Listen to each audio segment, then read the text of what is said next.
morning. Welcome to another vlog. Welcome to another vlog. Listen, we taking it back. We taking it back. The Lord has led me into another fasting consecration moment, and so I'm going to do the journey with you. Just as we had the March consecration vlog, we're going to have one for August. So today is August 1st. I'm so proud of myself for picking up this camera the very first day. We're going to do 21 days of fasting and consecration. And this was a little bit different because the Lord actually called me into the fast first, and I was like, you know what, we just gonna do the whole thing. But he absolutely called me into the fast, and so I'm really excited about that. So I'm a little nervous about it too, if I'm being honest. So if you want to learn more about what it's like for me fasting, what I'm looking for from God in this, and what I learned from God in this, grab your beverage of choice. Mine, of course, is coffee. Your snack of choice, your word, your notebooks, all the things. And let's get into it.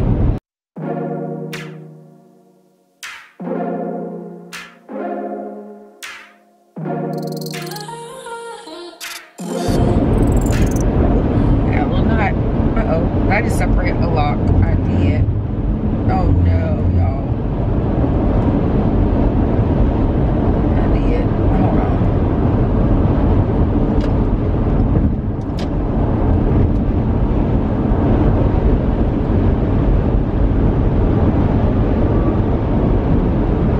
This is not the way that I thought that I was going to be starting the vlog, but hey, what's up? I'm Petra. I'm your faith bestie.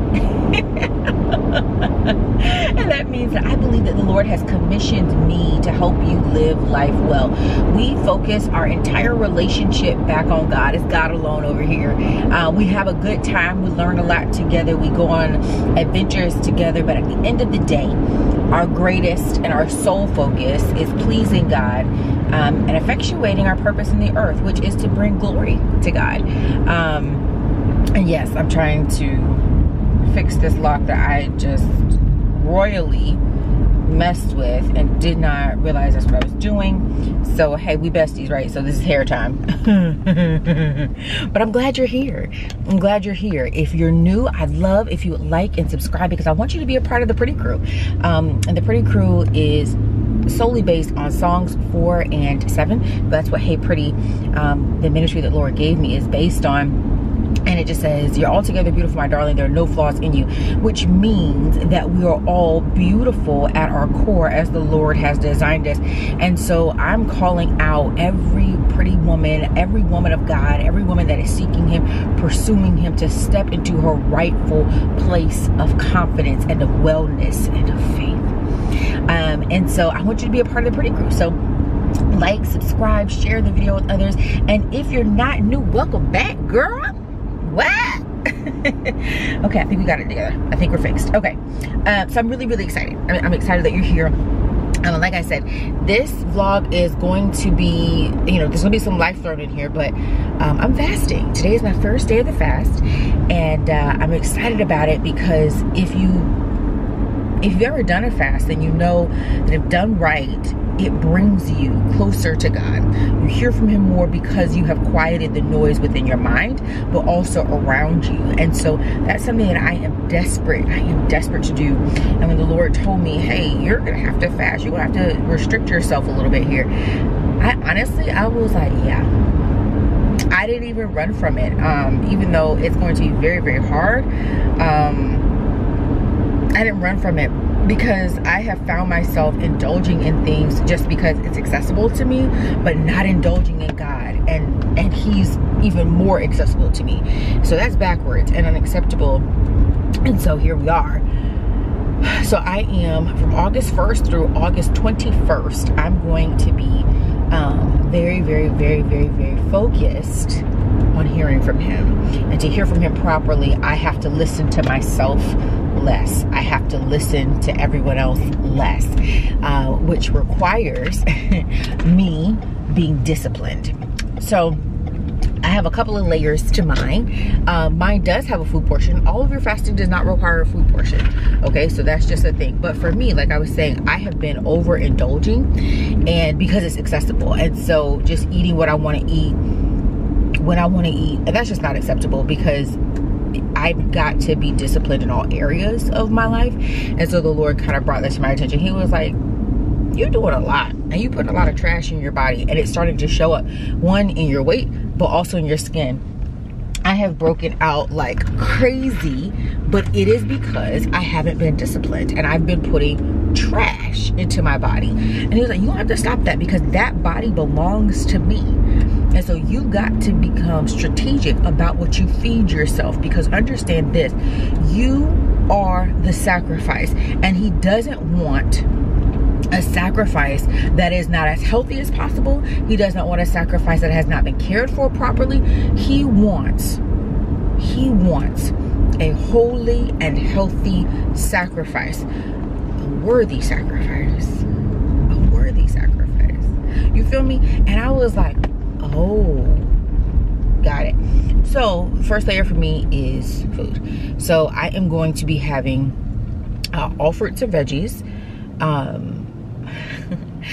all fruits and veggies, coffee, green tea, water, and minimal sugar. And when I say minimal sugar, it's just because in my coffee, I have either a protein shake that has like 1 gram of sugar, or a creamer and it has like a total of 4 grams of sugar. So it's very, very minimal. And trust me, consulted him, he's fine. But I cannot have any sugar outside of that. Like I can't have dessert, I can't have candy, like, yeah, I can't do that. But I can't have sugar from fruit, like things, I can do that. So we're good on that. So that's from August 1st through August 21st. Also, I have to curb unnecessary spending, because if you know me in real life, I am very much so, okay, I'll just take care of it. And he is like, you got to stop. I need you to save a certain amount this month, which requires that you're only buying the necessities. And necessities are always my children. So there's stuff for school, taking care of, because school is starting for them on the 5th. So taking care of the backpacks or shoes, school supplies, stuff like that. Like that's your necessities. If they need extra clothes, that's your necessities. But all this other stuff that you're able to do or wanting to do, no, we're not going to do that, because you need to be more strategic and intentional and disciplined with your spending, because there are some things that I want you to do, but I can't release that to you if you aren't watching what you spend, because what you're saving is going to go towards what I'm releasing. So there's that. And then the other part, the last part for me, is the study time. So I'm busy, we're all busy, all the things, but he has been very loud. Hey, you need an hour minimum of study and prayer time. So do what you gotta do. And it'll probably end up being more as I kind of figure out what this looks like, but it has to be an hour minimum, and it means literally shutting down some things, shortening some meetings, declining some invitations, like whatever that looks like, because I've got to be intentional about prioritizing my time with him. And you know, I'm good with it. I like, honestly, like I'm really good with that. Like I'm excited about that.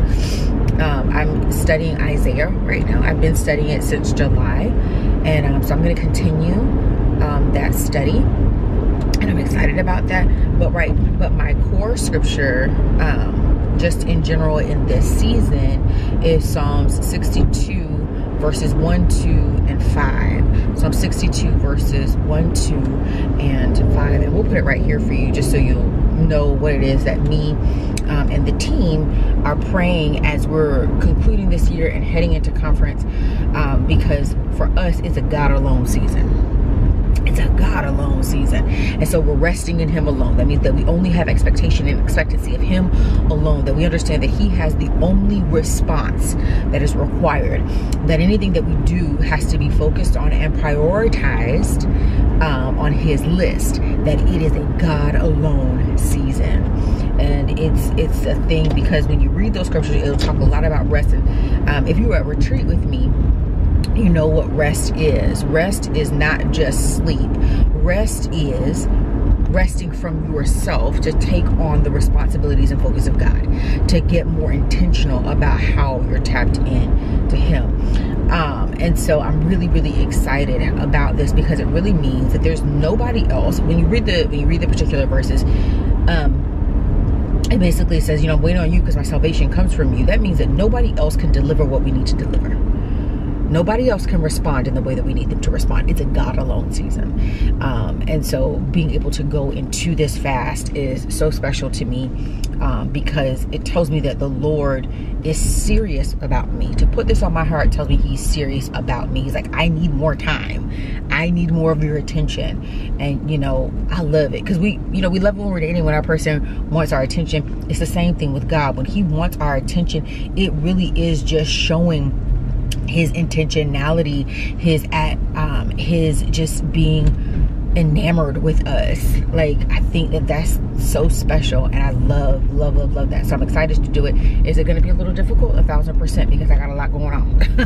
I got a lot of stuff I'm working on, but I need to do this because there's some things that I know that he wants me to do that I haven't been able to do.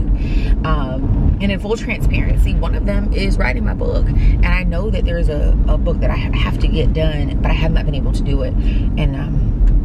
And so I'm willing to do whatever it takes to get to the place where I can complete the assignments that he's given me. So I'm excited. I'm excited. So yeah, so we're gonna do this fast. I have my handy dandy Bible with me. If you have ever been in any of my Bible studies, I do the spiral Bible, so they're broken into parts, but it's great because it has a notes section and it's really wide, so you can really do your good studying there. And like I said, I'm in Isaiah, so that particular portion has Isaiah in it. And it's funny, I'm almost to work, so I'm gonna be done shortly. But it's funny, Terry had pointed out to me that every time we enter into conference season, the Lord takes me to Isaiah. And I had not realized that. Every year, it has been verses from Isaiah, or he's had me studying in Isaiah to steady me, and it's really like, okay. And if it's a prophetic book, and I believe that the Lord is taking me there because he is declaring and releasing some things over my life, but also the women that are attached to me who are coming with me into the next territory. And to see that unfold has been so special, especially in this God alone season, because I'm having to really stretch myself and really release, honestly, all of the expectations that I had of other people, and what I thought they would do, how they would move, because my focus can only be on God. It can't even be on people. It can't even be on that. And that's been an interesting, like, you know what I mean? Like, but I love them, God. You're called to them. He was like, yes, but you're called to me first. You're called to me first. I'll take care of them, but remember who you're called to first. And so that has been a very sobering, very, very sobering moment. But I'm excited about it because it really just takes off so much weight from my shoulders, of being on all the time, being perfect, having the answers. He said, no. It's me first, and it's me only, and I'll add everything else unto you. And that has really changed my life. It really has. Even in this short period, it really, really has. Side note, that reminds me, if you have not registered for the All the Things experience, please register. And I'm telling, like, the experiences have been my favorite. They have literally been my favorite. It has been so bomb, and I just can't. I am so excited because we did the Last Supper experience, that was supernatural. We're gonna do the All the Things experience in October 19th. And it is a very intimate, intentional worship experience. We have worship, the word, and food. We feed you. But we only have a few women that are able to come because we really, really, really want to connect in an even deeper way. So I don't have a lot of seats for that. But when I tell y'all, the Lord moved through that room at the Last Supper experience, it was crazy. Also, cherry plums and apple. Yeah, it was. So if there are seats left, I encourage you, go get your seat, especially if you're prepping for a conference. This is one of the best ways to do it because it helps to provide foundation for what we're going to do there. It helps to get you focused and centered.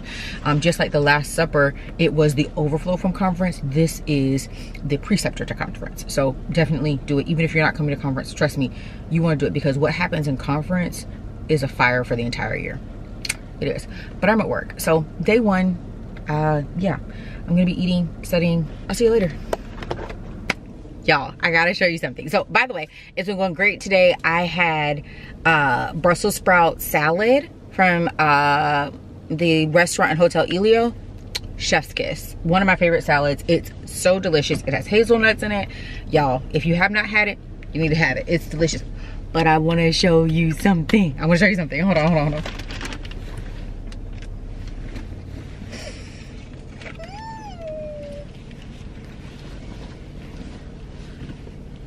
Okay, so it's a pullover, has this really cute detail, and it zips down to about the midsection.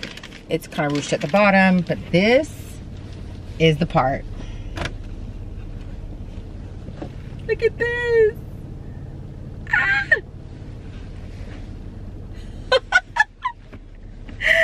I am the net merch from Hey Pretty. Oh my God, I'm so excited. This is off of the scripture Luke 5 verses 4 through 5. It's really long. It's actually longer. It's not just 4 through 5, but that's like the big part where it talks about the net. But this, we've been talking about this all year about it being the net breaking year. And the Lord released that we are actually the net. Y'all, this has been one of my favorite teachings because he's literally adding layers to it every time he talks to me about it. And when I saw this, and this is again the first day of my fast, and when we got the email that it was ready, I was like, look at you, God. Look at you. So I'm so excited about it. Like, I love this so much. Oh my gosh, I love this. I love this so much. I love this so much. I cannot wait to style this. I'm gonna get some like white pants to go with it. Oh, it's gonna be such a vibe. And actually, I may wear this for the All the Things experience because we're doing denim and white. I might have to do it. Listen, all new merch is at heyprettylife.com, by the way. So if you're looking for some new merch, we got it there. And this is something that I believe is a discipleship tool. Like, I believe that our merch, our clothes, our books, our journals, all the things, they are a discipleship tool because they start conversations. They all point you back to Jesus, and they help to give you tangible items that showcase God's love for you, because everything is done with care and with attention to detail. So I'm so excited about this. I love all the new things that have been dropping. In fact, we're just gonna take a pause right here to look at some of the new merch. So T, can we do a scrolling thing of all the new merch that we have right now? And there's gonna be some more merch coming out in the fall, new merch for conference. Like, we just have so much stuff happening, guys. But I'm so excited. One, because I made it through the majority of today. Let me see what time it is. Okay, it's 4 o'clock. So without having any problems with my fast, I'm so excited. I haven't got to dinner yet, but that's okay. I'm not worried. Had some really good study time with Jesus this morning. Y'all, I'm so excited about this. I'm so excited. I cannot wait to try this on and to style it. But that's it. So day one is done. Day one is essentially done. If I hop back on, it'll just be because, but my goal is to see you tomorrow. I'm gonna go in, see my kiddos. Bye, y'all. Okay, so I know I said that I was probably done or that I'll hop on tonight, but I just had this thought, and it's about Psalms. This is what happens when you say your word, especially during fasting. But it's about Psalms. Let me see. You know the scripture, Psalms 24, 7 through 10, like that whole, the Lord strong and mighty, the Lord mighty in battle, that one. But when it gets to lift up your heads, O ye gates, even lift them up, ye everlasting doors. That's just one of the versions of it. It made me realize something. And sometimes people think about it as just in when David was talking to Jerusalem to make room for God, like literally make room for him, open your gates. But it made me think of even spiritually, we've got to begin to lift up and take note of who's coming. The Lord is coming, and he's bringing his army and his glory with him. And so we've got to make room. We've got to be more observant, and we've got to use our gift of discernment more, because as there's so many shiftings in the spirit realm right now, we're on guard. We're the gates, right? We're the gates. Many of us who are intercessors and prophets and apostles and teachers, all the believers, let's say that, just believers, okay? We're the gates into our cities. But sometimes we're so focused on keeping things out, keeping the enemy at bay, that we miss discerning when God is showing up and when we need to make room for what he wants to release, when we need to make room for the glory that he's wanting to introduce into this space. Because that scripture is literally saying that God is coming. Open up, and not just open up, but open wide. Like, what? And so I was like, oh, got it.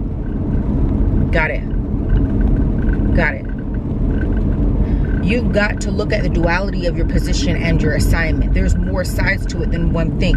What God is calling you to and assigning you to, there are more facets to it.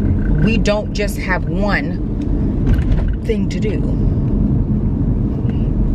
And that's what hit me. Because again, we're the gates to our city. We're the ones who are interceding on behalf of the people around us, on behalf of our communities. We're the ones, right? And sometimes we're so focused on God, help us, show us who to keep out, what to pray against, all the things, which is important. That's important. But understand that we've also got to be aware of when he's on the move. And we've got to be ready to open when he's there. We've got to be ready to open wide for all that he is, because ain't nothing about God slim, okay? He's got girth, all right? So you've got to open wide for him, and you have to be prepared. And you can't get prepared just when he's right here. You have to be looking afar out. Lift up your head, O ye gates, and be ye lifted up. Look at your circumstances. Look around you, because there's also this reality too, that sometimes we miss the move of God because we're not really looking at what's moving around us. We're not looking at how things are shifting in our general proximity, right? Like the Lord has been releasing things to us, but sometimes we're like, Lord, you didn't answer this particular thing. So we miss the moment of the thing he wanted us to catch. We miss the moment of what he wanted us to see and understand in preparation for his full arrival. Lift up your heads, O ye gates, and be ye lifted up. That's why we're fasting. Or I'm fasting. That's why. Because I don't want to miss any moment or any movement of him. I don't. I don't. It has to be God alone in everything. It has to be God alone in everything. And to get to that place of God alone, I've got to be looking for God alone. Okay, that's it for real. I'm gone. Good morning. Day 2. And my face is shiny because vitamin E, all the things. I told you I was breaking out. So as long as I can go without makeup, I'm gonna go without makeup for today. But day 2 is here. Yesterday went really well. No issues with staying on track. So that's good. We're still asleep. Well, Robbie's taking his shower, but I'm going to get into my word this morning, have some coffee, and then get the kiddos up because they've got to meet and greet with the teachers at school. So I'm gonna take them to that and then get them some shoes for school and stuff like that. We're gonna see. So pick up where I left off. Oh, this page. I'm on this side.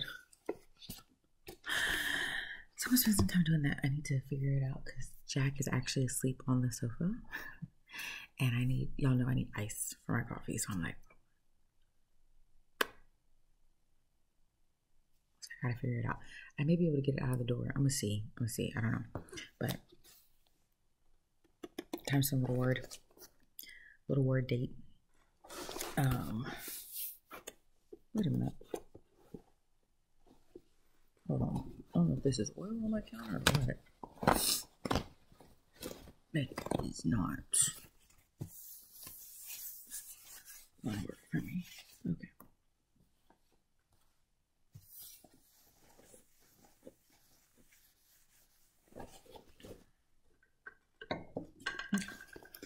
So do that with my little flower pin today. It's so cute. It's so cute. Love these pens. So I'm gonna do this, figure out how to get my coffee together, and spend some time with him. I'll probably hop on when I'm getting ready. Yeah, I'll probably do that. This shirt is from Messiah's Misfits. It says pray, praise, prepare, period. And she always makes shirts for the conference, like custom shirts for the attendees there. So this is just one of them. She had a couple of designs this year, but this was one of them. I really love this shirt. It's also super comfortable. So I'll put it on the screen right here, Messiah's Misfits. And yeah, I can't really think right now, guys. I hit the coffee in the system, and I gotta get to reading before they get up. So I'll see you in a bit. Bye. Okay, I'm back. I'm upstairs. I just finished running some errands, and I got a couple more to run, but I had this thought that I wanted to share before I got busy again. Actually, I'm gonna turn the light on so y'all can actually see me. There is still a misconception about worship, and I don't think that we can have that conversation too many times. I really don't, because where we're going and what is going to be produced from this season requires clarity of thought. It requires the full truth. It requires the hard conversations. And so that means acknowledging and accepting that some of the things that we've been doing has been wrong. And that's hard. And it's not because we've wanted it to be that way. In fact, I think it's quite the opposite. But when you come into the knowledge, you have to operate under the knowledge, right? And so I think that that's why it's been so heavy on my heart, and especially in this season. But what I'm talking about is worship.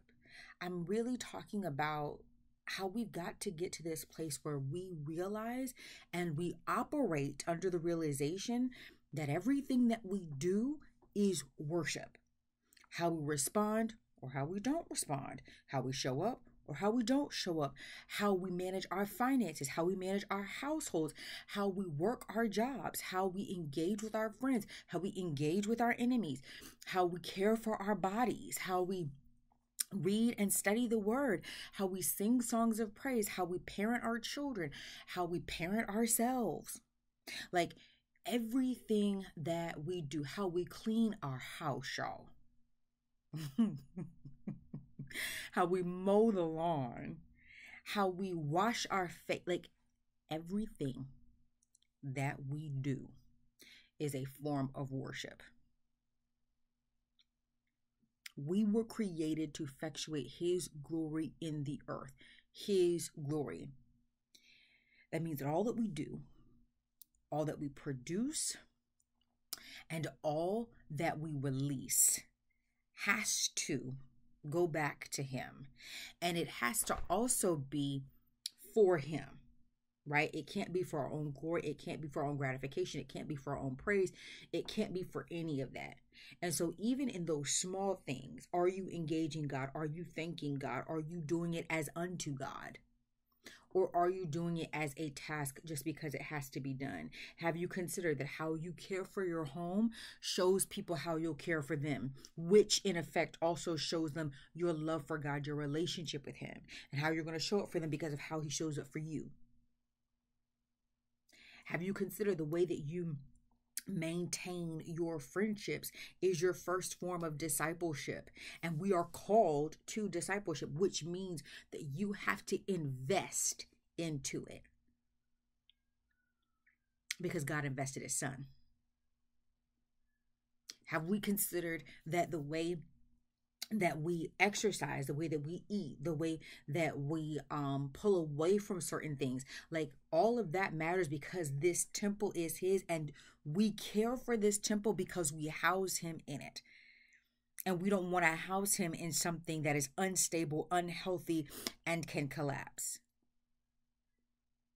Everything that we do is worship. Everything that we do is worship. Everything that we do is worship.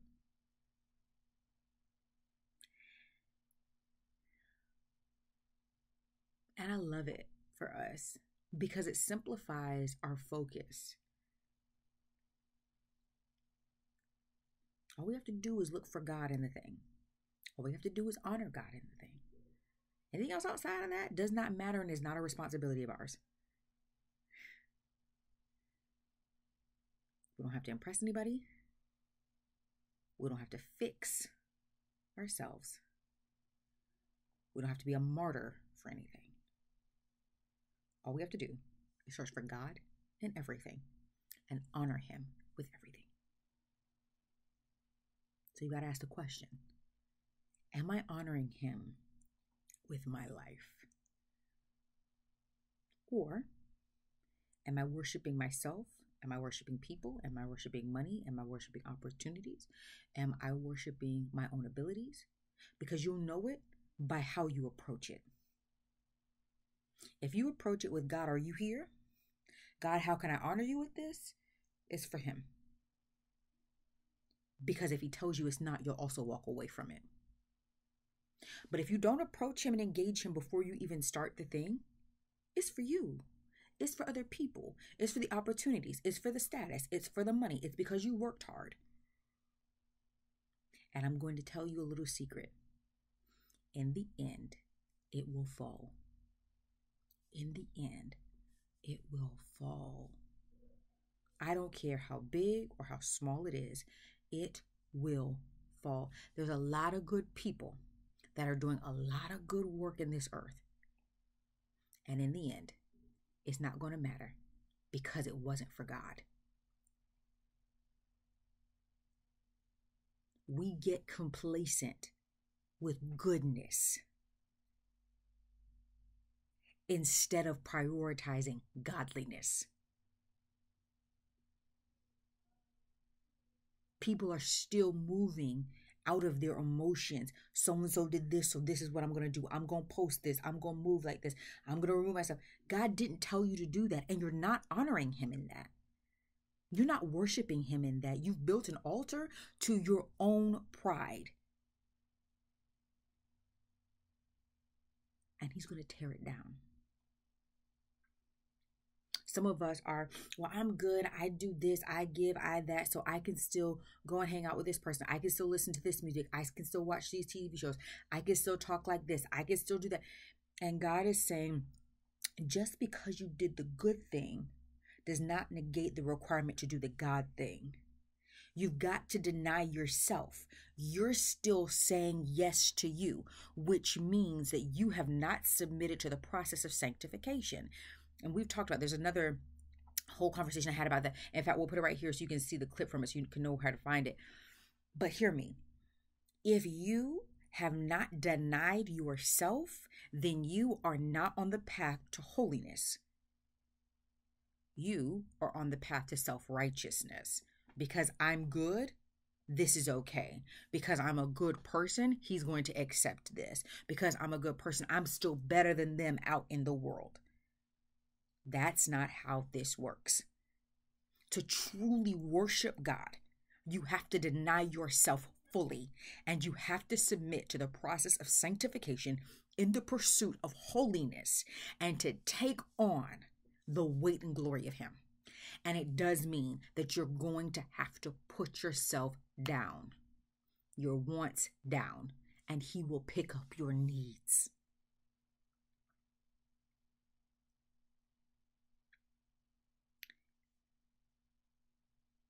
Some of us are forcing ourselves to go back to sleep, because when he wakes us up early in the morning, we're like, oh God, it's too early.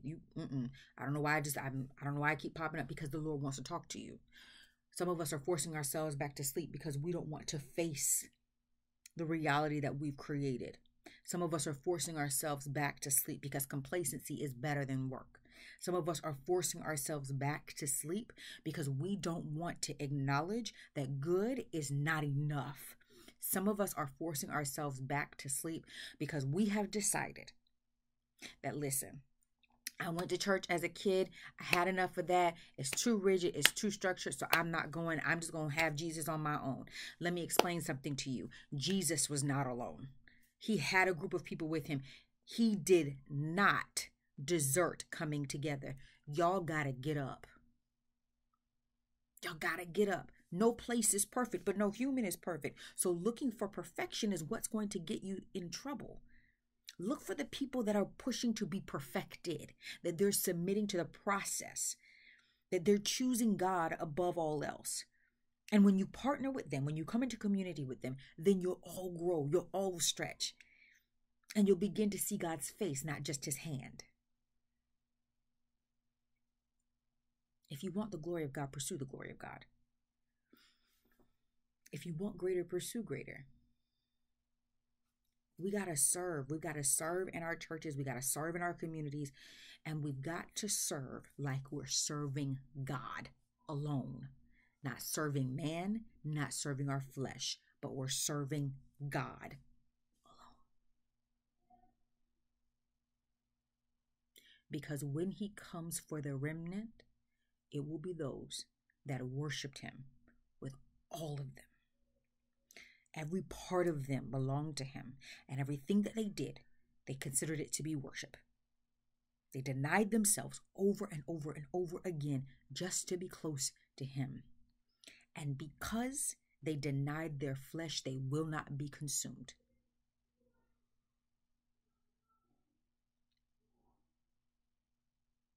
God alone. Your worship has to be God alone and in everything.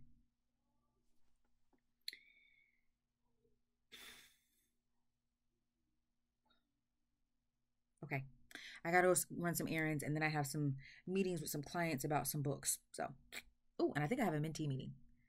Yeah, I gotta go. All right, bye, y'all. Welcome to day 4. We're here, and you're like, hold on, I'm gonna move you back as far as I can. Let's see. That doesn't work either. Hold on.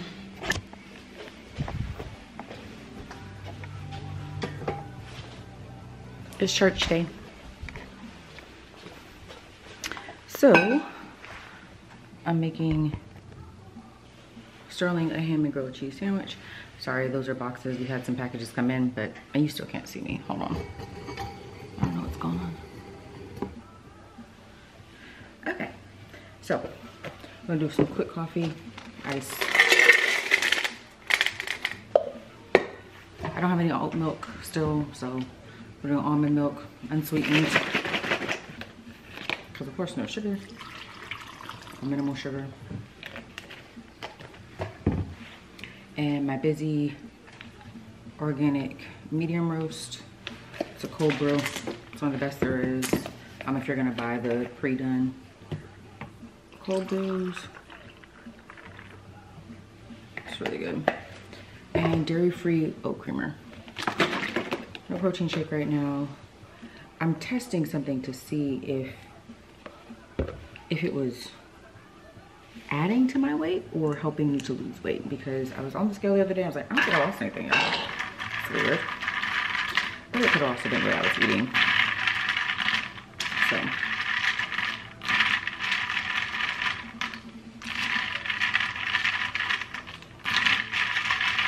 Let's see.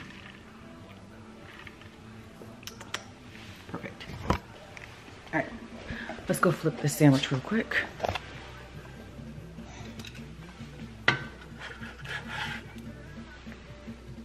It's not quite ready. So how y'all been doing? It's been a minute, a few days maybe, since we've seen each other, maybe? I'm not sure, but I'm excited. It's been going good. I have not had to deviate, which is weird. I had like one day that I was like, but that's okay. That's okay. We still ended doing it.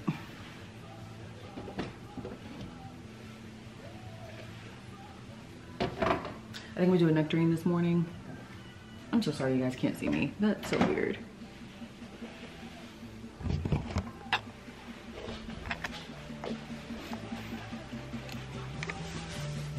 Nectarine.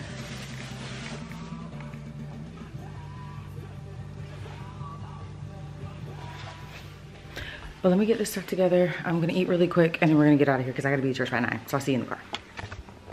I said I was gonna talk to y'all when I got in the car. I'm talking to y'all when I got back home from church. Church was good. But yeah. I got in the car and was racing, so wasn't in the headspace to chat. But service was good. We tried out a new flow, so that was interesting, trying to get the kinks out of that and all the things. So I'm excited to see how that kind of progresses to give an easier flow for the worship experience to kind of do what it needs to do. I'm excited about it. I think we're all in this season of releasing traditional norms to take on the spontaneity of God, but also still having decency and order. So finding that balance has been like a thing, right? Because God is a God of decency and order. We're not going to be rolling around the floor and be in church for 10 hours. Just not, okay? We're just not. However, there has to be some flexibility and there has to be some flow so it's not so stoic. And so I'm really excited to see how this develops and how we're able to kind of grow and to stretch in this. So that's exciting. That's exciting. But I am exhausted, y'all. Like legitimately exhausted. I want to go in and eat, but I'm probably going to take a nap and then eat.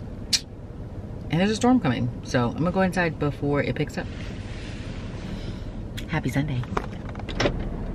Okay, so it's the 7th day and I have not had any updates for you just because life has been lifing. It's the first week of school for the kiddos. There was a whole like storm, hurricane, whatever you want to call it, that was happening. So listen, didn't have time. But obviously I'm still on the fast and the Lord is still revealing some things to me, and I wanted to share one of the things with you. Again, this is the 7th day. I'm about to go in and do a mediation, so I gotta hurry. I'm actually at, it's a group mediation, so this is gonna be quite a few people, so there's a lot of prep that I need to do. But anyways, with this particular group, there was a person, well, there's a couple people there, a lot of them are difficult, but there was one who decided that she was gonna be difficult with me. And I handled it professionally as far as I know, like, you know, kind of just took myself out of the email thread, spoke to the person who could give me the answers that I needed, blah, blah, blah. But I knew that she was mad because I removed myself from her toxicity and the way that she was responding to me. For example, when you send somebody an email that says, "to be clear," okay, you already, right, y'all know what I mean, right? And I was like, I don't work for you, sis. There's no "to be clear" anything. I don't need to clarify anything for you. I don't need to run anything by you. You don't okay any of my work. You not the one, I'm not the one. Cool, cool, cool, cool, cool. But, you know, handled it, blah, blah, blah. So I was praying to the Lord. I said, listen, God, I really do not want to be in a space with this person. I don't want to do this because it's going to derail everything because of her whatever with me. And I don't I'm trying here to do a job. This isn't personal for me, but she's making it personal, and that's weird. I want to remove it. To the point that I was like, Lord, if you want to cancel this, we can cancel it.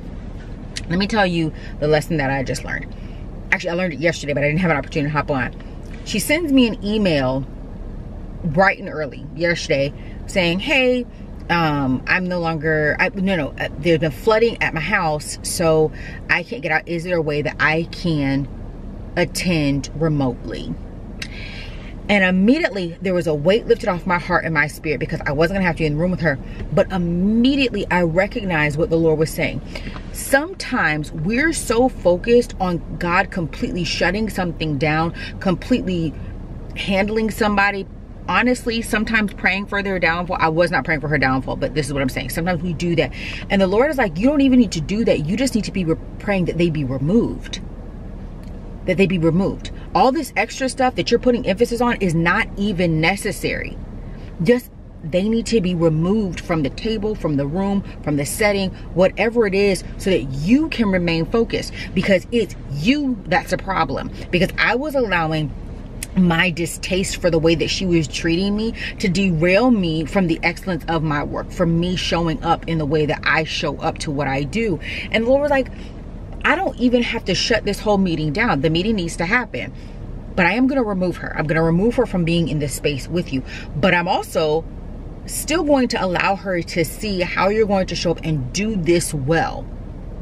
I'm removing her from direct access to you, but I'm not going to do anything else. And we've got to get to this place where we're talking about removal of direct access instead of all access, because sometimes they need to see you excel just as much as you still need to excel under pressure. So there's that. That's it. That's what I got for the 7th day. Also, does my face look thinner? Oh, okay. Got it. That's all I needed. Bye. Hey. Welcome to another day in the vlog. It is actually the 10th day of our fasting vlog. I'm really excited because we have made it 10 days. Well, it's only 12:43, but listen. We're gonna count that as making it through the 10th day. Okay? We're gonna count it. Actually, my phone says 12:46, so even closer. I'm really excited, because let me tell you, God is so faithful. I have been having such amazing conversations, opportunities to stretch and to grow and to learn. And I've just honestly been in awe of God. Like, I don't know how else to put it, but I have just been in awe of God. The way that he has taken this time of intentionality to really show me his face, and not just his hand, because so often we look for what he's giving us, what he's shifting in our favor, but to see his face, to see his pleasure, to see his desire, to see his affirmation, to see his direction. Like, those, y'all, it's a different thing. It's a different thing. Like, when you want to be exposed to the glory of God, you're saying that, Lord, I need you to expose me to the processing of your nature, the chastisement of your nature, the discipline of your... Y'all, it's been crazy. And to be in a place of worship through discipline, through chastisement, wild. But when I look at that, I'm like, Lord, thank you, because to me, this is a greater testament to my growth than anything else, when I can worship you in the chastisement, when I can worship you through the discipline, when I can see, like, hey, I have fallen short, but you have loved me so much. You have loved me so much that you have demanded this time with me to get me right, that you aren't gonna leave me how I was, even though it was good, but good is not good enough. Like, y'all, it has been like, when I tell you the conversation that we having, it's been a lot. Yesterday, we had another decor meeting for conference, and I take every aspect of conference very seriously, like incredibly seriously, because I believe that the Lord is in the details, and the vision that he has given for Hey Pretty is really about speaking to every sensory level of the attendees. And I was gonna say of the women, but the Lord has told me it's gonna be more than that. But God, I thank you. God, I thank you. But and so we take care with it. And we have an incredible designer, and she works with me on my vision and bringing it to life. And I was sitting there with some of the girls, and we're just kind of talking through with her, which, by the way, is Dawn of Balloons by Florally Yours. Incredible. And we were sitting there, and we were just kind of talking through some things, and it hit me, and it was hitting the girls too. And they were like, this is so different than anything that we've ever done and that you've ever wanted. And I said, yeah, because the direction I was going, and the Lord is calling me somewhere else, and I've got to follow that. And one of the things that they said, this looks like I've got to level up. I've got to elevate. I've got to push further. I was like, and that's the point, because our worship can be so superficial. It can be so stagnant. It can be here and it feels good. It feels good. But our worship should also pull us into this place of chastisement of God. I want to give you more. Show me how to give you more. Don't let me become complacent with this level. Take me here. Push me here. Stretch me here. Elevate me here. Propel me here. Like, and that's what I'm talking about. Like, God is in the details. People be like, oh, it's just a pretty thing. No. There's a reason that we go over every single detail that's going to be in the room, that's going to be in the flow of the thing. And the Lord was just telling me, he's like, this is going to be a mirror of your life, because you've got to get serious and strategic about the details of your life. The women that are connected to you, they got to get strategic and serious about the details of their life, right? It can't just be, if you look from far away, it looks good, but if you get up close, the details are in alignment. The details are together. The details are part of the ultimate plan, because they're a part of the processing to get to the actual details that are necessary, that are required. Oh, God.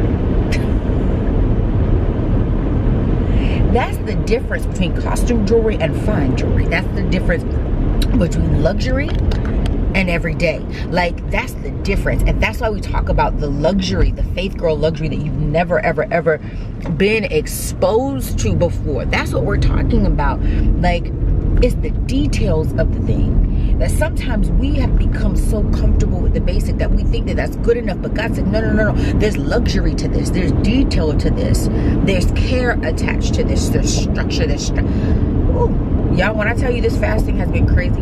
I was talking to babe Ashley the other day too, in a different conversation, and I said, my heart is for God. Like, I know that. I said, but what he's been dealing with me about and disciplining me about is that my motivation is not matching. Like, I've got to get my motivation up. Your heart can be for someone. You can love them, you can care about them, but you got to have a motivation to pursue, to endure, to persevere, to build, to work. You got to have the motivation for that. You got to have some stick to it. It's like, that's really what it is. And the Lord has been disciplining me. He's like, because you've gone so far, you've done so much, but you've got to get to this place where you're motivated to go further, to go harder, to go deeper, and not to get tired, because it's got to be God alone. It's got to be God alone. And I know I'm talking fast. I'm on a way to spend time with Drenay, which, if y'all are gonna hear me say this later, there's gonna be some things that are gonna be shared later, but she is literally the #1 terrier. Literally the #1 terrier. That woman will pray her face off. You hear me? Like, she is the #1 terrier. And you need to have friends like that. People that really, like, the way that they love God. Like, all of my close friends, they'll tell you to have the godly relationship that we have is because we all choose God first and God alone. And through that, we love them better, because we always love him most and we love him first. And it sounds crazy, but if you come into the discipline of that, if you come, thank you, Holy Ghost. If you come into the discipline of understanding that he has to be first, he'll take care of the rest, because your priorities are always in the right place. And if your priorities are in the right place, that means your eyes are in the right place. That means you're looking to the right things. That means you're in the direction that you're supposed to be going in. And you're aligning your nature with his, which is to be good and caring. And not just good and caring from a human standpoint, but from God's standpoint. Jesus. Listen, y'all. If he calls you into fasting, if he calls you into consecration, please don't run. Please do it.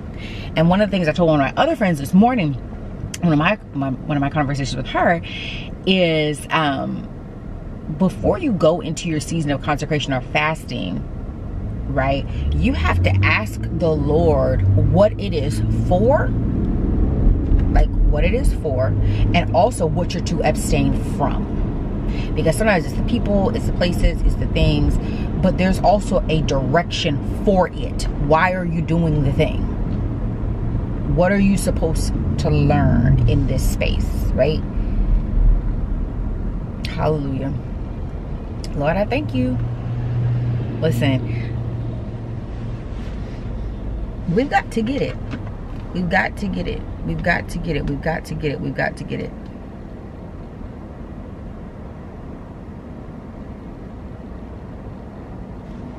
We've got to get it. Sorry, my mom was texting me. They're on vacation. And she needed to check on something real quick. But yeah, God is faithful, y'all. God is faithful. And fasting is not fun. It's not easy. But understand this. It is fulfilling because you're stripping away the very thing that is starving you. And that's you. That's your flesh. And the fulfillment comes from eating the bread of God.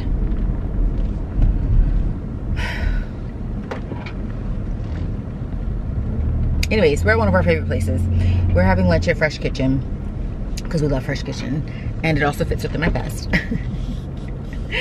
So I'm excited to spend time and to talk and to just catch up. I really just love like doing life with her because it brings you to this place of reminder, like you're growing, your people around you should be growing, they should be a part of your fruit. Like there should be no stagnation around you.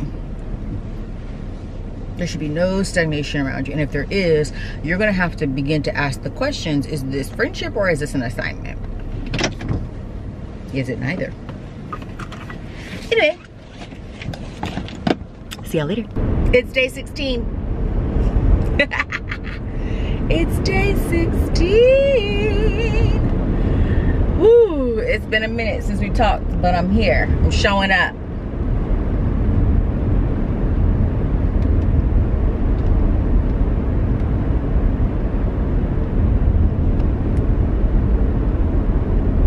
And I don't know, but I want to talk about that. I want to talk about this idea of showing up even when you don't know, this idea of really being steady even when you feel as though unsteady is more comfortable. Like I've been kind of sitting with that. I've been having a couple of conversations about that. Yeah. Yeah. It's a thing. Hold on, I'm trying to talk to Desi. And talk to y'all. It's wild. It's wild. Okay, but anyway, so obviously day 16 been going on. We're almost to the end. And I'm actually headed to spend some time with Chantel, the mother of my godson, my first god baby, Jaden. And we've been friends since we were young, really young. And it's always just nice to have time with people that have seen you in your growth and your evolution. But it also, it's accountability, right? About still showing up, about still being true, about still evolving, about still doing all of the things. Hold on, y'all, because this car is being weird. Like, really weird. Okay. Anyways. And it brings me back to the conversations that I've been having, right? Like about showing up, even when you don't want to, even when you feel like it's a better move for you to do something else, when you feel like it's better to pull out, when it feels like it's better to just let life. There's still some responsibility, right? Like we still have to take some accountability for some things, and I am sitting in the balance of that because in the past, I have gone to the extreme of showing up too much, too far, over-investing, overextending myself. And then when I completely burned out, I completely pulled away from everything, and then I just wasn't showing up to anything. It was doing the extreme opposite, right? And I'm gonna turn this down. And I'm realizing that there has to be a balance, that there has to be, we have to take accountability for ourselves, not for other people.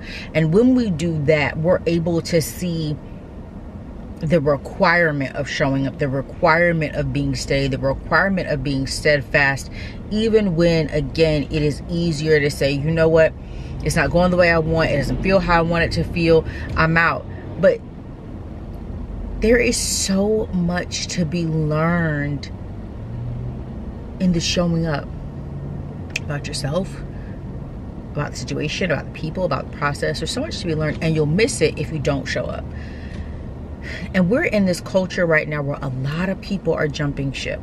A lot of people are backing away from their responsibilities. A lot of people are backing away from the places where they've been planted because it no longer feels good, or they're not doing what they want to do in that space. But the Lord has really been dealing with me. He was like, you'll never see the change that you desire if you don't show up. If you never show up for the change, how can you expect to see it? If you never facilitate the change, how can you expect to see the results? So many people are jumping ship. So many people are jumping ship, and they're missing the very thing that they left for. And it's gonna be your job. This could be your friendships, your relationships, your churches, the ministry, the personal ministries that the Lord has given you. Like, yeah.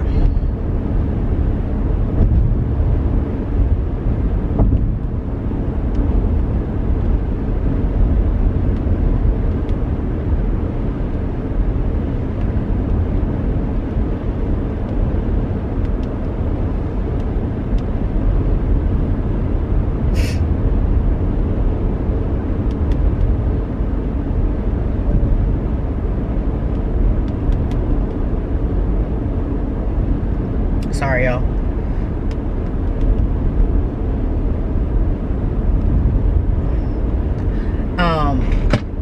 And that was a thing for me because, again, I'd overextended myself. I'd done so much, all the things, and I was just burned out, right? And I was like, okay, I'm good. I'm not doing anything else. And the Lord really chastised me. He was like, it's not their fault that you did too much. It's not their fault that you did more that I asked you to do. It's not their fault that you're so tired and exhausted because you were doing things that were out of alignment with my purpose and plan for your life. It's not their fault, right? It's yours. Take responsibility. Okay, cool. I hear you. I don't like that, but I hear you. Then he talked about this idea of, even when you get back into things, even when you get back to the work of things, even when you begin to develop some of the strategies that I've given you, all the things, you're also going to have to stick with it, even when it doesn't seem to bend in the way that you want, even when you're not seeing exactly the results and the responses that you want. Because he was like, you're going to get so focused on a result that you'll miss the process to get to it. And the process is for you. The process is for you. And I was like, what? God, I've been through enough processes. I'm fine. Like, I don't have to do this. Like, if these situations, these people don't want to do what they need to do, I'm out. I don't need to do this. I'll invest my energy elsewhere. I've learned my lesson, all the things. And he was like, no, absolutely not. He was like, there's going to be some places that I plant you, that I require you to be, that are going to frustrate you. But it is going to frustrate you because it's going to strip you of your flesh.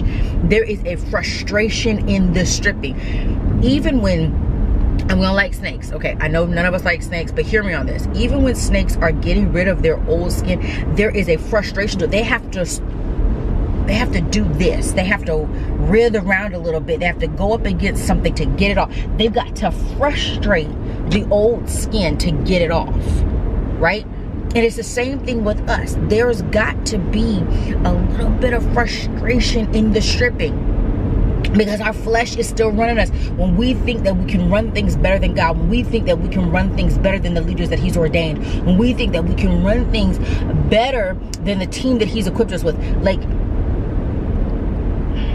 is so much. And I was like, Lord, okay.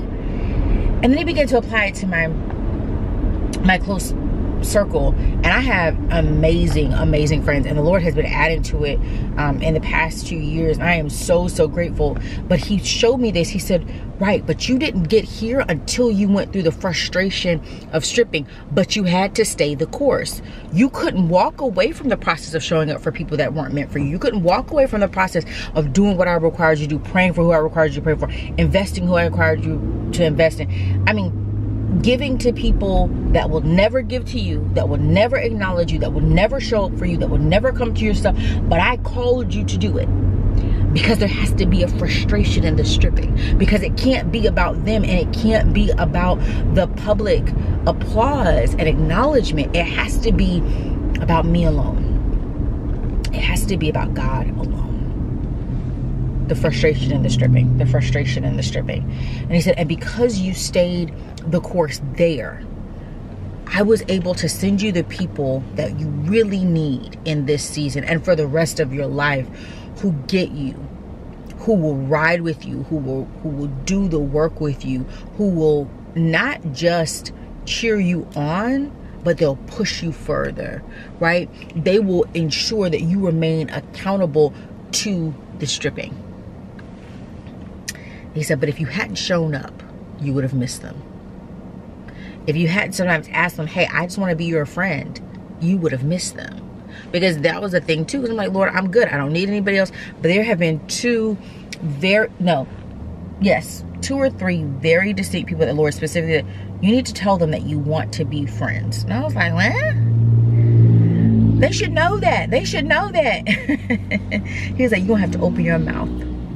You're going to have to humble yourself and tell them, because they're ordained for you, but they need to hear it from you. You're going to be the confirmation. Show up. Stay the course. Be steady. Be steady. Be steady. Be steady. Be steady. Even now, as I'm managing my mentors conference, and also in the planning process of my own, there are different challenges that come with that, right? Because there are certain things that I do, and there's certain things that she does, and there's certain things that I'm doing over here, and there's certain things that she's doing over there, and trying to mesh the thing, and trying to remember that my position here is different than my position with HP. And the Lord reminding me, stay steady, show up how you're supposed to show up here. Remember the assignment of this place. And understand me, I love to serve. Like, I love to serve. But I also, because I am a perfectionist, I am a type A, I'm very much, so you tell me to do something, I'm just gonna get it done right then. Like, I just like to have things done. I also have to pace myself with her. I have to be strategic with things. I have to make sure that I'm double checking things. I'm asking the questions, because I don't make the decisions over here. She makes the decisions. And so it's a reminder that in some areas you're going to lead, and in other areas you're going to be led. And in both you're in the right place. You're not going to lead in every area and every season, and you're not going to be led in every area and every season. There's duality, but you got to show up for both, and you've got to show up how he tells you to show up. The obedience that is required in this season is crazy, but it's so good. It's so good, because one of the things that the Lord has told me, he says, I am not just looking for fire starters. I am looking for oil carriers. I am looking for oil carriers, not just fire starters. I need the ones who are steady. I need the ones that when I turn around, they're going to have the oil that's required to maintain the fire. They're going to have the oil that's required to maintain the anointing and the glory. They're going to be the ones that have the required oil to transition the revival. He said, I'm looking for oil carriers, not just fire starters. And I was like, he said, you've got to show up. You've got to show up for the frustration in the stripping. And when I tell you, it has been so hard, because there have been people that I know I know that the Lord wanted me to bless and ordain. He says, they're not where they need to be. You cannot show up in that way. And others, he's like, you got to show up in this way. And you got to do this. Some people I want to just tell, listen, you with the wrong person. Stop messing with him. He's not the one. Don't be with him. Because he is not the one who will lead you. He is not the one who is ordained for you. He's not the one that can cover you. And those, I hold your tongue. Just show up for them. Be steady for them. Be steady, be steady, be steady. And I was like, but Lord, I know you've already shown me things. He's like, and just because I've shown you does not mean that you speak it. And again, remember what I said, there are going to be some areas where you lead and some areas where you're led.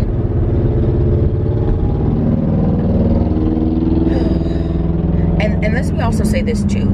Sometimes we get so caught up in the fact that people have relationship with God, that they're saved, that they're this, that they're that we think that they're the right fit for the thing or for us. And that's not always the case. That's not always the case. That's not always the case. And in this season of showing up, you're showing up in prayer. You're showing up in your study. You're showing up in your fasting. You're showing up in your consecration. You're showing up in your stripping. Like, you're showing up in those ways so that when the time comes, you're able to release the oil that's required to anoint the sacrifice. He's looking for oil carriers, not just fire starters. You've got to show up. You've got to show up. You've got to show up. You've got to show up. You've got to show up. And as I have been in his presence and sat with this thing and felt this thing and been burdened by this thing, and also still being burdened and navigating the inexplicable grief I feel. The inexplicable grief I feel. And him having this message for me in this season, show up. Do the things. Do the things. And one of my really good friends, she texted me, she said, and all she said, this is literally her text. Thank you. I'm actually going to read it to you because it really blessed me. And I want to be sure that I say it because it's,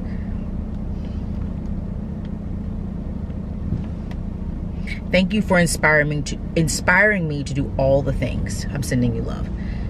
And it immediately reminded me of what the Lord had said. Show up, because you don't know who's watching. You don't know who else is going to be encouraged and pushed to show up no matter what they're feeling, because they're going to be encouraged to be obedient. Do I feel like I'm doing everything? No. Do I feel like it's all coming together? No. Am I terrified of all the things that he's asking me to do? 1,000%. Right? 1,000%. But I'm showing up. And if it can inspire and encourage one person to be obedient, to do all the things that the Lord has called them to, no matter how hard it is, it's enough. It's enough. It's enough. Also, side note, had my first meeting with the retreat team, with the retreat crew. I said team, but it's the retreat crew that are going with me to Colorado. Y'all, I was crying. I was literally crying as these women were sharing their reasons for coming, because they all aligned with, we want more of God. We want more of God. We saw it and we immediately made a decision. I've got to be there. Didn't know what you were going to be doing, but I got to be there. And it immediately, again, reminded me of this message that the Lord has given me. You've got to show up. Sometimes you're not going to have the answer. I literally just told Desi today, I said, I'm getting to this place where I want to be so trusting of God that I don't need to know why. I don't need to know why the pivot. I don't need to know why the response. I don't need to know why the plan. I don't need to know why the instruction. I just need to be in a place of trusting him. And when I was listening to those women just talk about their reasoning, all of them, like, it was an immediate yes. It was like, don't know what you're doing, but I know that I need to be there. I know that I need to be there. I know that God is going to meet me there. Show up. Because what if I hadn't put it out? What if I had said, you know what, I did one, I'm good, all things.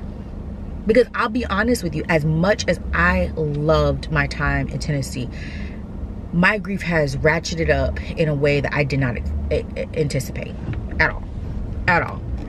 And I I toyed with the idea, like, Lord, maybe it's not going to come together because I just couldn't find the place, couldn't do this, couldn't that.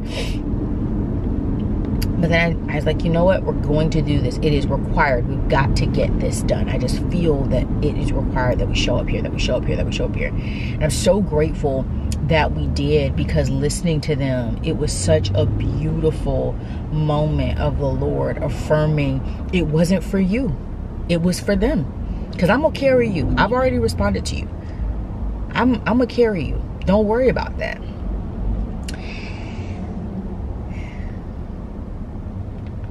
The same thing with the conference. The same thing with all the things experienced. Y'all,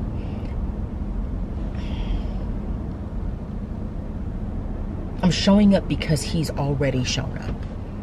I'm showing up because he's already shown up. And I want to get to the place where I'm so trained, that I'm so equipped, and no matter where I go, there's oil residue. Doesn't matter if 5 people are there or 500 people are there. I want there to be such a residue that anybody else that comes in that space, their life is changed. And the only way that can happen is if I show up. Is if I show up for the stripping, and if I show up for the assignment. That's the only way. So, there's that. Okay, I'm done. I'm almost there, and I gotta call Desi.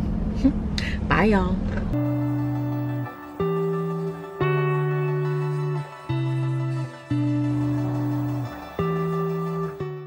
Okay, real quick. It's day 20, and don't mind the paint. We're about to paint my office, so I'm trying to decide which blue I want. So this is very navy, starless, and compass, but that don't even matter. What matters is what I'm about to do. And I think I'm gonna do a live on this once the Lord finishes like downloading to me. But I want to share this because I've had 3 conversations about it now. And so I'm gonna share with you a part of what he's talking to me about. Now I want you to hear me out, because it hurt my feelings too, but I don't want you to click off, because just don't. The Lord told me, he said, you are not entitled to the answers. He said, you can ask as many questions as you want. It's no problem. He said, but you're not entitled to the answers. You're entitled to the results. And the results that come from the work that you put in. Either you're obedient and submitted, or you're doing work on the other side. You're entitled to the results of the work that you put in. What? He said, because half the time what's upsetting you and so many others is that when you're praying and you're doing the thing, you're doing it because you want a specific answer. But that's not how this works. What you're entitled to is the result that I always intended if you're obedient, if you're submitted. What you're entitled to is the result if you choose lawlessness, if you choose to turn your back on me. There's a difference between answers and results. So I'm gonna read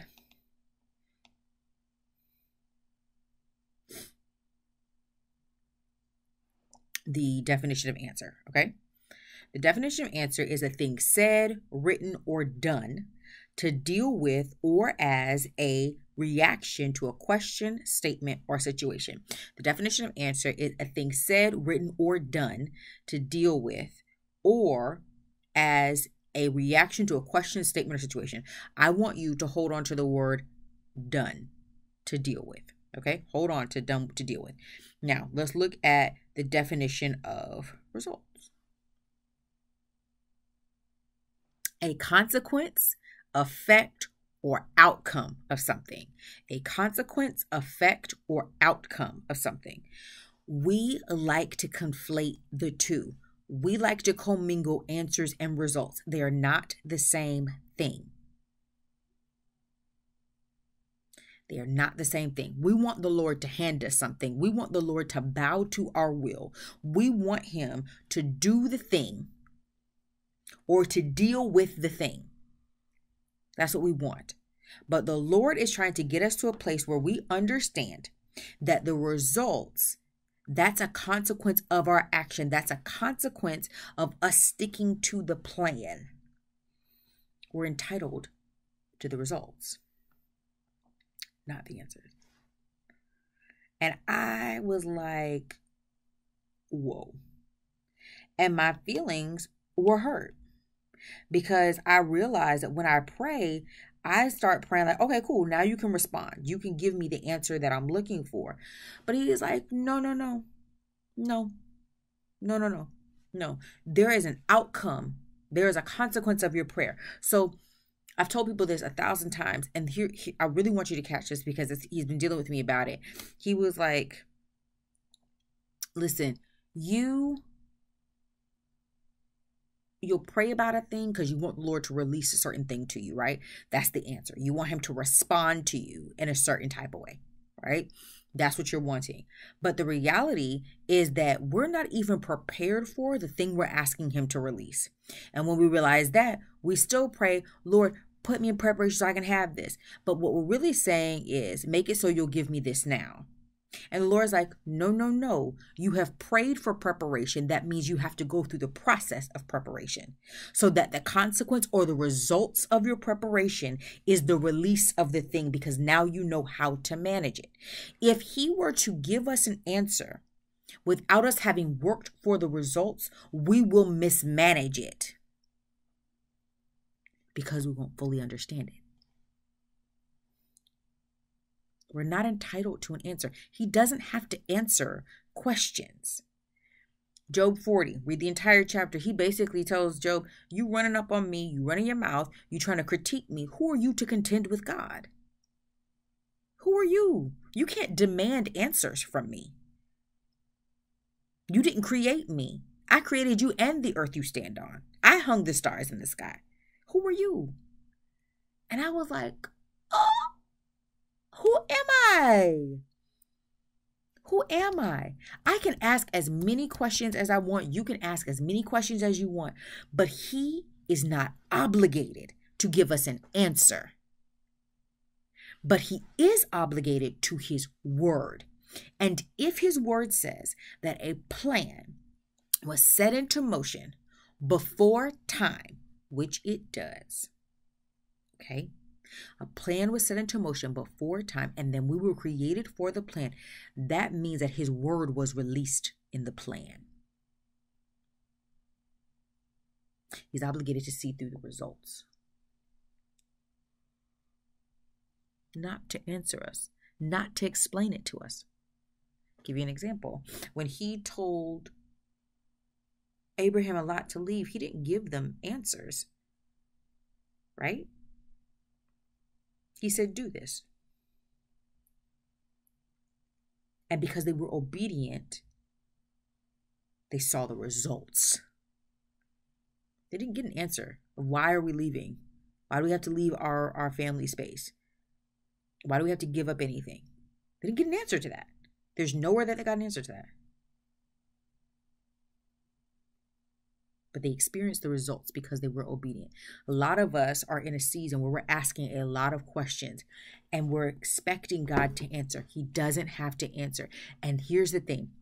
Some of the answers that we desire would break us more because we'd be more frustrated. We would be more like, God, why can't you do it a different way? Let me show you how to really be God. But you can't critique God. And you cannot contend with him.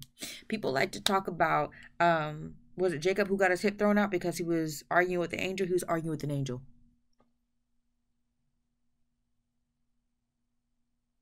Be careful. Be careful. Be careful.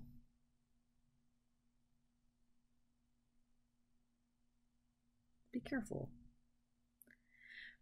Because even though he got an answer for the rest of his life, his body was altered.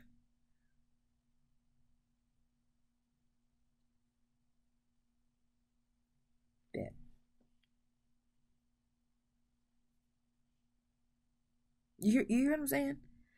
And so the Lord has been sitting with me on that. And there's some things that we're going to talk about. There's some things that we're going to talk about. And I'm hoping that he's going to bring it together for me tomorrow when I close this vlog up. But this is, even if he doesn't, I just wanted to share that with you. You are not entitled to the answers. You are entitled to the results. If you choose to run up on God, you will always fail. But if you choose to lean into the stretch of surrender, you will always gain. And what you will gain are the results that he always intended to be the fruit of your submission. That's all I'm going to say. Okay. That's it. I'm going to see y'all tomorrow. Last day of the fast. And I shouldn't make y'all higher. This is not going to be safe, but we're going to do it anyway. There we go. Day 21. Day 21. Day 21. So, prepping to get the kids out the door for school. We're going to stop for donuts. Jack isn't feeling the best, so he's not going to go. We're going to do pre-made protein, 30 grams of protein, 160 calories, 1 gram of sugar, 24 vitamins and minerals. This is the cake batter version. I'll put it in the cup. I'm going to order their donut. Sterling, you want donuts? Okay. Okay. I did it like that, so I don't have to redo it, okay?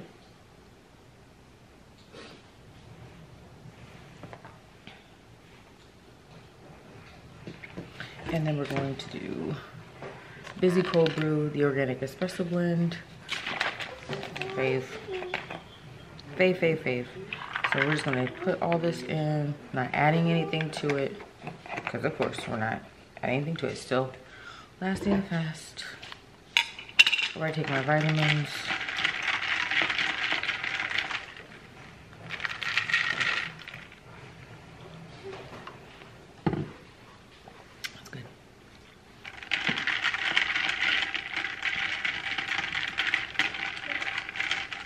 That's good. Okay, as you can see, flooring. We're changing out the flooring upstairs and on the stairs. If y'all know a contractor, someone, my husband thinks that he's one.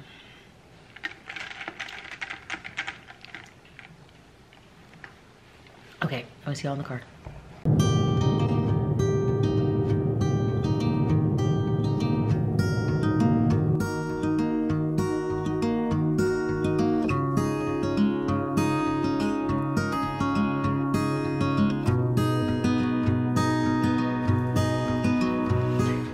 We are in, let's turn light on. Here's y'all can see this. Oh, this is pretty. It's like a fabric-y wallpaper. Cute little bathroom. I gotta do this because T is not here yet. Here is our closet. It's not walk-in, but I can fit in it. Oh, I can absolutely fit in it. And this is our room. It's really nice. I do come with the room. She said, listen, don't let the man see this vlog and be like, oh, she come with the room. What a Capitol Hilton is. Let me get in now. Only until Sunday. She said until Sunday. Lord, but it's really nice in here. The lobby's really nice.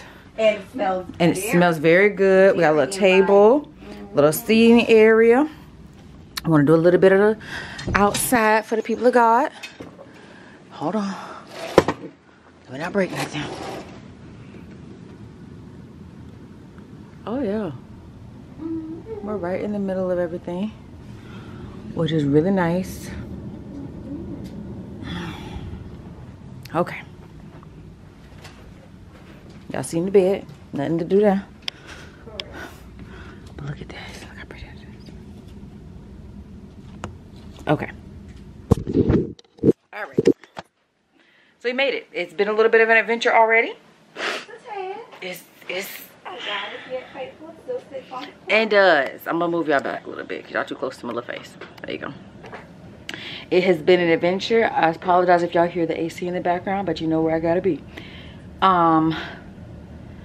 We're hoping that T gets here shortly. Yeah, because we got a lot to do. But we're here for the Kairos Conference under Prophetess Christy. I'm really excited. I managed that conference. It's my second year managing it. You gotta manage. I'm really excited about it. Really excited about it. And I'm excited because this will be Babe's first time coming, because she was not here last year. So I want her to really enjoy herself. We gotta figure out something to eat. What we doing? Because we have not eaten. And it feels like it's been 20 hours. It does. I'm not gonna hold you. I don't even know if y'all can see me, but it feels like it's been 20 hours. I did make sure to eat my baked potatoes last night after midnight. Oh, you did? Oh, okay. I ate mine well before midnight. Correct. I really did. You ate yours at 9. I ate mine at 9. Yes, I did. I really did. 9 closer to 1. Probably 12:30, 1 o'clock. First of all, it was a mistake for me to even be up that late. Like, what? And you know that's just when I'm getting ready for bed. Yeah, and I was like, because we had to be up. My alarm went off at 4. I snoozed it till 4:15. I got up. Yeah, I got up at 3:30. I didn't have a problem getting I up. was like, okay, I got an hour. Girl, next time I looked at that clock and said 4:40. I was like, wait a minute. Same. I laid back down and I said, I said, oh Lord. I jumped right on up. I've never jumped that high in my life. No, but for real, I jumped. You hear me? I said, oh no. I gotta be on somebody's plane this morning. I gotta be there. So, yes. Yeah, we here. And we here. Yeah, we here. I should probably tell her that I'm here. Okay. Let me go. Bye, y'all.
So by now you have seen the few clips, and it's probably only the tour of the hotel room and a couple conference clips, because honestly y'all, we working so much and all the things that I did not vlog. I'm not even gonna hold you, I did not vlog. And even when I thought about vlogging, I was like, no, I don't have time. So it was a wonderful conference. I believe so many people were blessed, but honestly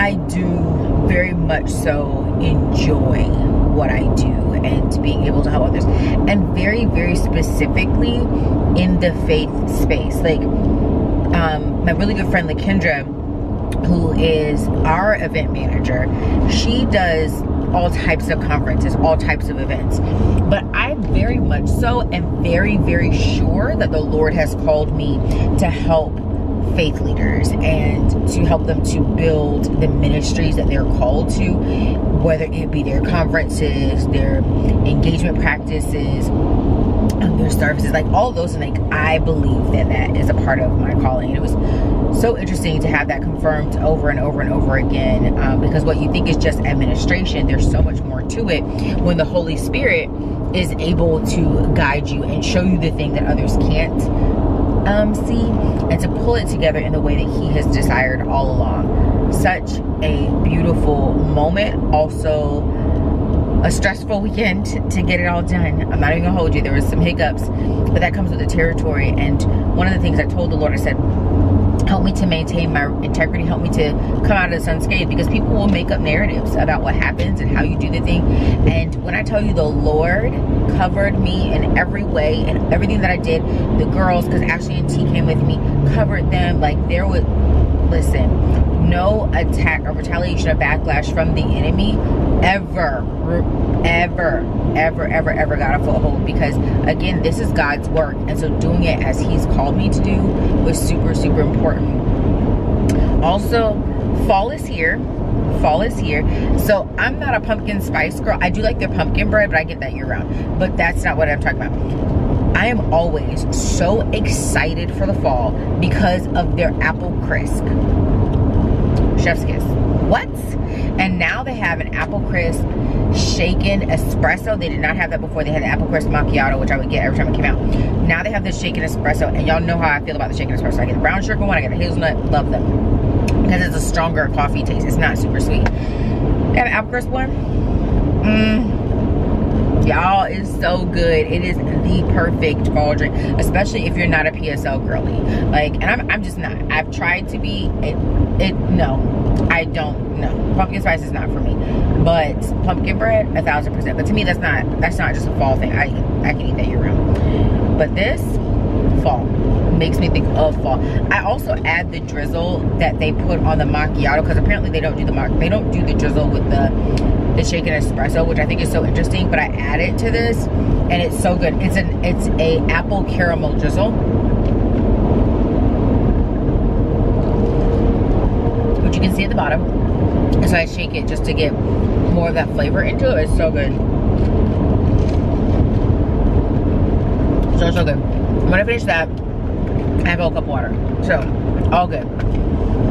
But I wanted to come on and chat about like this process, because I didn't come on the day after the fast ended, because obviously I was traveling, and being taken through a 21-day process and really stripping down, and also realizing that you can't use a fast, not a biblical fast, just for your natural wants. You have to be so tapped into the spiritual that the natural just happens to align, right? And so those are the things that I was seeing and really bending to and bowing to, and really getting into this concept of you've got to fully bow.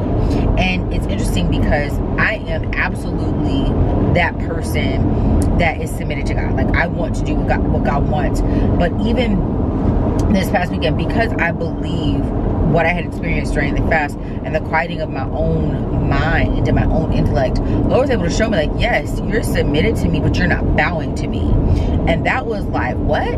Because, and I say this because there were some words that were released at the conference that I knew applied to me. There was one that was specifically given to me by Prophetess Christy, and I was like, yes, I know the Lord is calling me into that, but I've got to get more confident in asserting myself in the way that he calls, and that is bowing to him, not bowing to people, because I want to, you know, I absolutely have a level of people pleasing, and the Lord was like, you're going to bow to me and no one else. You're gonna have to do the hard things, because I've called you to do the hard things. I've called you to bring order to things. I've called you to bring structure, direction. You're going to have to do it because it's for me. It's not for them, right?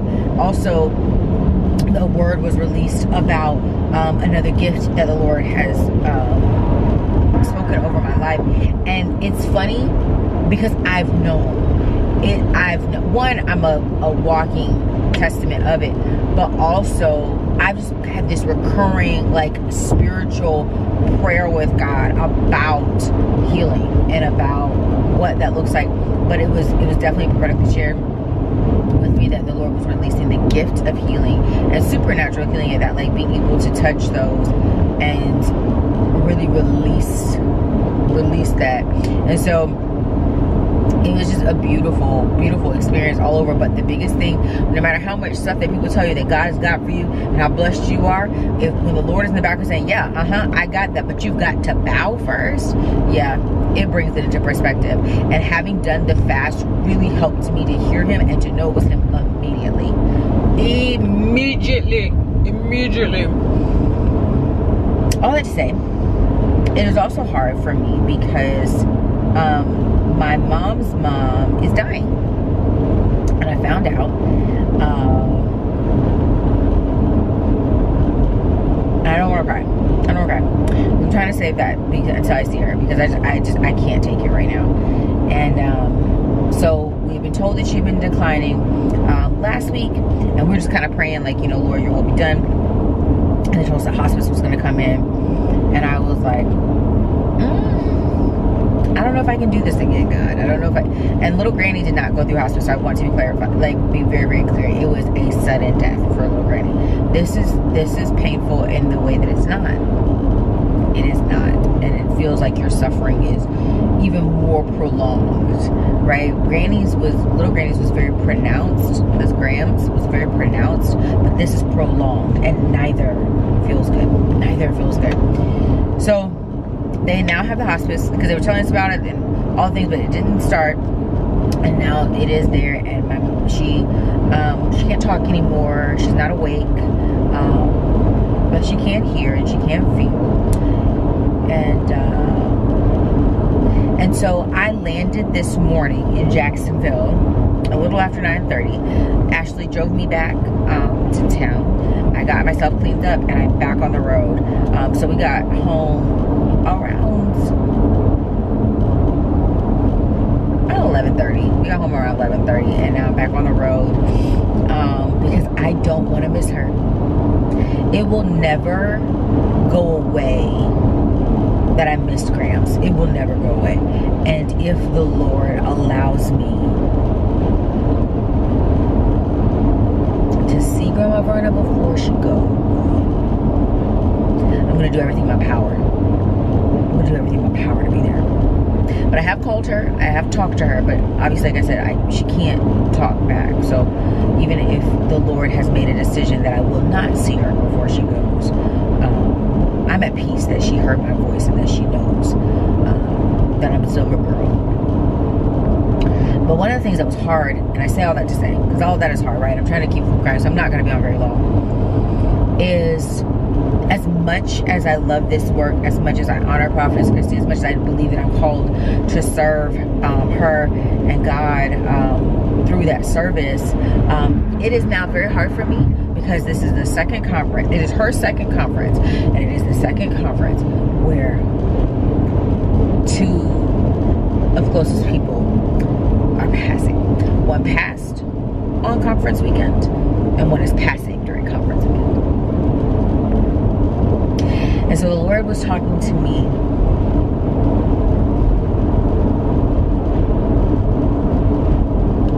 about, with every death there is a birth. And even as I lose people and things that are familiar to me, He is birthing the one who is familiar to Him. He is birthing the one who is familiar to Him. And it is not lost on me that I went through this fast prior to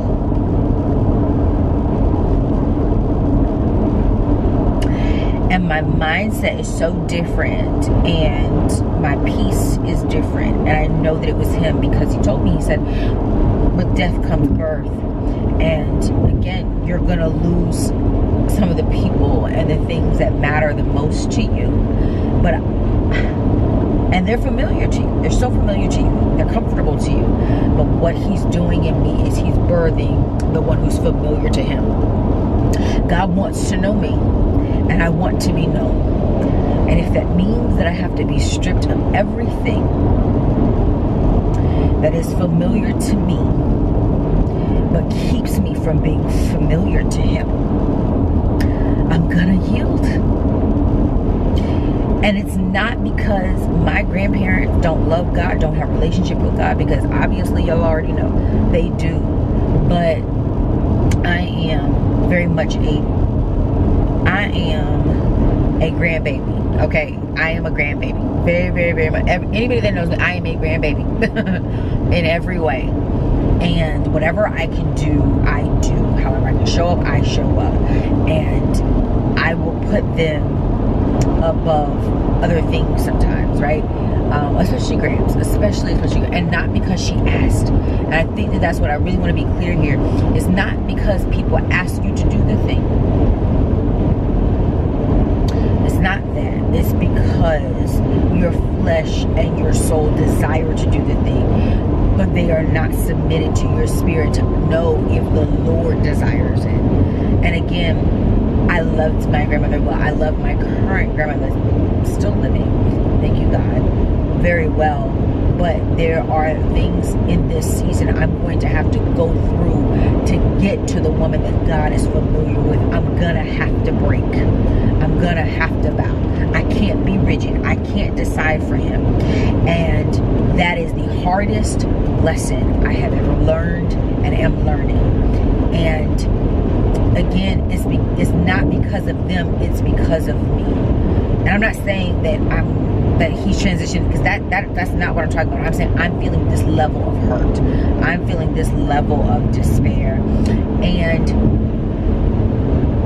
But I'm also feeling a different type of peace, because I found out that she was declining during my last week of the fast, right? But also, I didn't believe that she was really gonna go. Like, I was like, no, cool, she's been sick before and she bounces back, we're good. And for a minute there, it seemed like that was the case.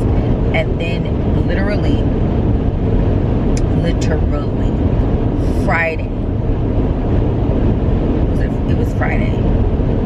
it was Friday, my mom texted me that, and it was funny because Grams died the Friday of conference last year. And so to get the notification that Grandma Vernon definitely is transitioning was one of the hardest things.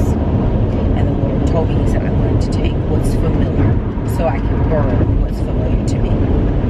And I said, okay. I'm going to bow. I am going to bow. So, all that being said, I'm going to drink some coffee. I'm going to spend some time with Jesus, because I want to remain at peace before I get to her. I don't want to be overly emotional with her, right? Because I want her to hear me at peace. I want her to hear me with joy. I don't want her to hear me distressed at all. We have always joked, me and her, about me being her twin, because my mom is her twin. So I'm the triplet, right? And we always talk about that, and how, you know, I'm her extra baby. And I want her to know that I'm okay. Because even though it doesn't feel good, I am okay. Even though it doesn't feel right.